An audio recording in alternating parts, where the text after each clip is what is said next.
iki kugira ngo ukomere umutima. Haleluya.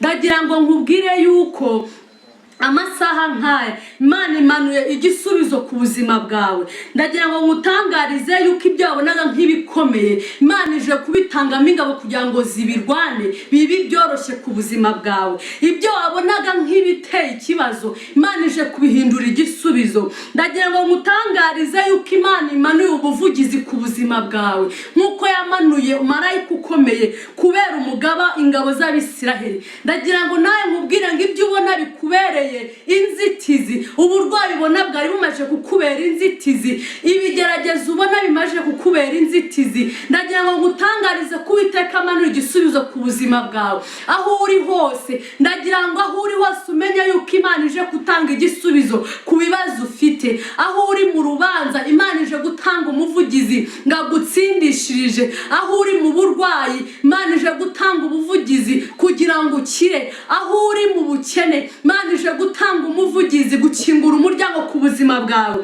Ndagira ngo aya masaha we wumvira ijambo ukomere kandi uturize imbere y'Imana, kuko Uwiteka Imana iri mu ruhande rwawe. Nutuza umutima, ntabwo izigera igutererana. Uyu mwaka utararangira, ndagira ngo nkubwire yuko Imana ije gutanga igisubizo ku buzima bwawe. Imana ije guhagurutsa amaboko ku buzima bwawe. Ndagira ngo nkubwire yuko Imana atabeshya ngo ivuge ibinyoma. Ndagira ngo nkubwire ngo utuze, wowe uri ruhore uvuze impundu kuko Imana ije kunesha ku buzima bwawe. Ndagira ngo nkubwire ngo wowe uri kunyumva, wowe unteze amatwi aya masaha, ndagira ngo nkubwire ngo ukomere. Imana ije kukwambika izindi mbaraga zo kurwana urugamba waneshwaga buri munsi. Warwanaga ukaneshwa, wavugaga ntugire ukumva, wahamagaraga ntugire ukwitaba. Ariko ndagira ngo ngutangarize ko uyu munsi Umwami Imana aje gutanga igisubizo ku buzima bwawe. Hari amaboko menshi akomeye Imana ije gutanga ku buzima bwawe. Hari ibitambo byinshi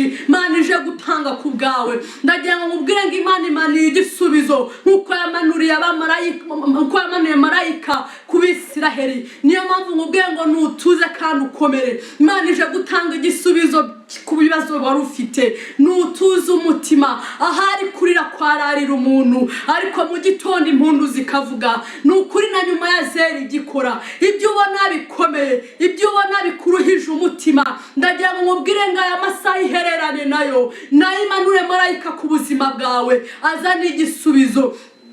Ndagira ngo ngutangarize ko Imana dusenga itajya inegurizwa izuru. Imana dusenga ntitungirwa agatoki, nta nubwo ikangwa na biracitse. Ndagira ngo nkubwire yuko ibyo ubona nk'ibikomeye kuri wowe ije kubihindura ubusa. Ndagira ngo ngutangarize yuko Imana yacu itavuga ibinyoma. Ndagira ngo nkubwire yuko aya masaha hari ikintu Imana ije gukora ku buzima bwawe.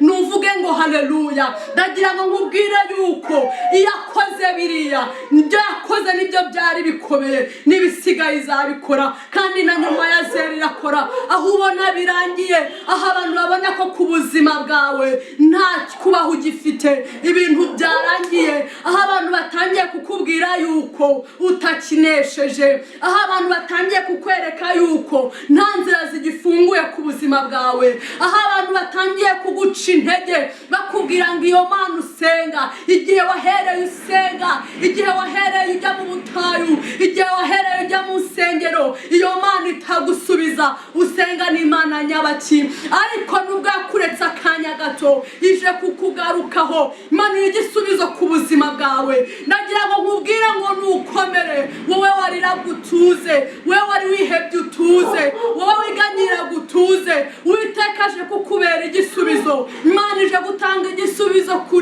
buzima bwawe. Nuko Yesuwa yegereye ariko yubura amaso, abona umuntu uhagaze amwerekereye afite inkota mu ntoki. Yesuwa aramwegera aramubaza ati, mbese uri uwo mu bacu cyangwa uwo mubarisha? Yesuwa yari amaze gukuka umutima kubera ibikangisho shitani yamwerekaga, amwereka ko umurimo Imana yamuhaye atazawushobora, ko ntahazageza Abisiraheli.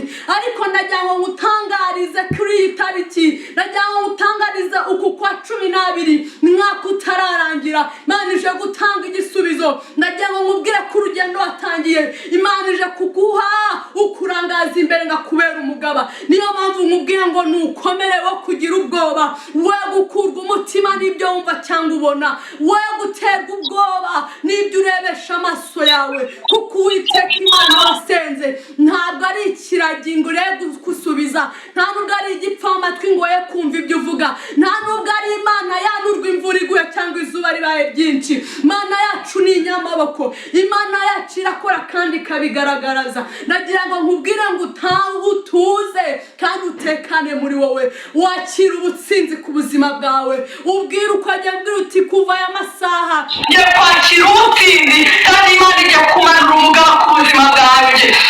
Nagira ngo nkubwize ukuri yuko Imana yacu irakora, haba hiherereye irakora, haba ku mugaragaro irakora, kuko ni kenshi isoni yigirebesha amaso.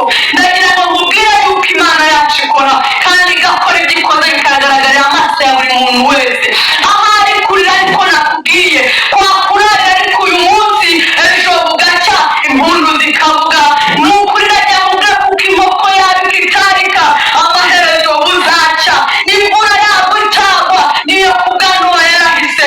Neseri yabaye umwamikazi atari ibintu yatekerezaga, ari wabo ntawabikuraga ngo abyumve. Niyo mpamvu mubwira ngo nutuze, uyu munsi ni wowe Yesuwa, uyu munsi ni njye Yesuwa, ariko nutuze Uwiteka amanuye marayika ku buzima bwawe. Nagira ngo mubwire ngo ukomere, Uwiteka amanuye izindi mbaraga, Uwiteka aje gufungura indi miryango, Uwiteka hari irindi riba agoroye ku buzima bwawe ry'umugisha. Nagira ngo mubwire ngo komera kandi utuze, uragucika intege, gukurwa umutima n'ibyo wumva cyangwa ubona. Ibyo byose ubona imbere yawe gukemuka kumana n'agahe gato, kuko na nyuma ya zeri igikora. Nagira ngo mubwire ngo rero komera, wambara imbaraga, ushikame, uhamagara Imana, wihererane nayo, imanuke mu bibazo byawe. Iraza kandi aho igeze isiga ibintu bihindutse. Iyo igeze mu rugo rwawe ihasiga amahoro n'umunezero n'umugisha. Iyo igeze ku barwayi isiga abakize. Iyo igeze ku barushye n'abaremerewe isiga baruhutse. Nagira ngo ngutangarize rero uyu munsi ngo nukomere kandi utuze umutima. Iri jambo rigukomeze, rikomeze n'uri buribwire, nawe rimukomeze, rikomeze n'uwari buribwire. Ndagira ngo nkubwire rero uku kwezi kutararangira kujye kubona Imana. Wowe ubabaye, wowe urushye, wowe ubona ko ibyawe birangiye, ntaho biragera imbere y'abantu. Iyo babirebesheje amaso babona byarangiye, ariko imbere y'Imana nibwo ubuzima buba butangiye ku buzima bwawe.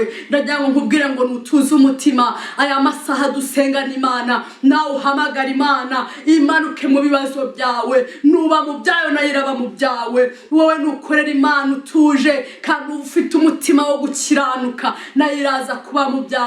Ngaho reka dusengana Imana. Uwo urwaye nawe uzamura isengesho, uwo ufite amadeni, uwo urushye kandi uremerewe nawe uzamura isengesho, turizamurane. Reka dusenge. Mwami Yesu, Mana igira neza, umukozi w'umuhanga, Mana nkweretse ubwoko bwawe rikurikira ijambo. Nubagarukeho bundi bushya, nubambika izindi mbaraga, nubakoresha iby'ubutwari, nuhaze kwifuza kw'imitima yabo, nurebe ibikwiriye ibiganza byabo, nusubiza ibibazo bafite. Uwera Nyiringabo, nubakoza kugira ngo uyu mwaka bazawurangize ndetse bawutangire bari mu mashimwe. Ngaho nunyemerere rero Nyiringabo Imana, ubakorera imirimo n'ibitangaza. Abafite amadeni ubishyurire, abarwayi ubakize. Nta ndwara n'imwe utabasha gukiza, yaba indwara ntoya n'inini, nta ndwara ijya igutera ubwoba. Ni nk'uko nta n'ikibazo na kimwe kijya kigutera ubwoba. Ngaho nunyemere aho bacitse intege ubambika imbaraga, aho banamutse ubavomerere, aho batentebutse ubabera Imana kandi ubabera umurengezi. Ngaho nunyemerere rero Mana, nutuze muri twebwe. Iri jambo ryawe rigenda rikomeza imitima yaritenebutse kandi rimenagura n'indi yari ibaye nk'igufwa. Ngaho nunyemere ukomeze kubana natwe. Ndashoje rero, ngaho nubane natwe mu izina rya Yesu, amen. Imana ibahe umugisha.